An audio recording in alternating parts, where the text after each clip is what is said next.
Kings fans, what up? Carl Thornton Jr. here, aka Chip from Sacktown Hoops and Hype. Hope everybody's having a great day. I just want to talk a little bit about the elephant in the room, Keegan Murray. He done tore his UCL in his left hand, which is a ligament tear that's going to have him sidelined for 4 to 6 weeks.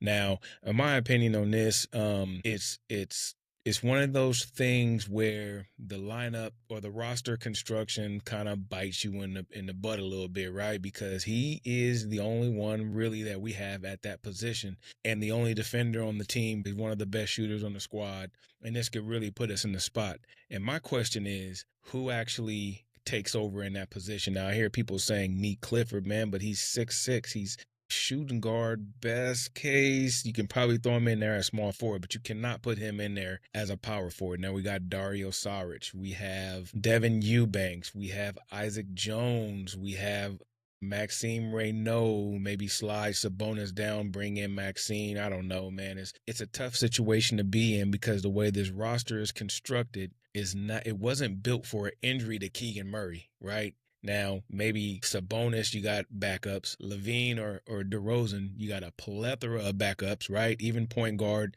you may have one or two backups. But the power forward position, we really have nothing to back up Keegan. There's really no option there. So, Doug Christie's going to be in a tough spot because who is he going to have to back up Keegan? Now, it says here that he should miss about 10 of the first regular season games. He'll be reevaluated in 4 to 6 weeks. He just had a successful surgery yesterday, and thank God it happened.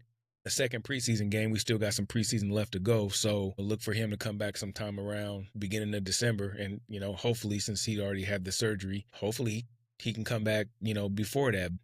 It's just one of them things, man, where it bites you in the butt because the roster construction. Now we really see how badly constructed this roster is, and we probably are going to have to make some moves here pretty soon, because if you have no options to back up anybody, what's going to happen? Now, they had Saric, they picked up Saric. A lot of people are down on him. I'm willing to give people a second chance. He can shoot. He's a bigger body. He's a little bit bigger than Keegan, so that gives us a little bit of a bigger lineup with Sabonis and Saric, or even Sabonis and Eubanks. They're all the 6'10" range, right? But I was watching the game yesterday. I was watching the Mavericks versus Utah, and the lineup they put out there was crazy. Let me give you Dallas's lineup, and this is what the NBA is starting to look like, and it is really gonna be tough for the Kings to match up with a lot of teams, especially as far as size goes. Dallas ran out Hardy, right?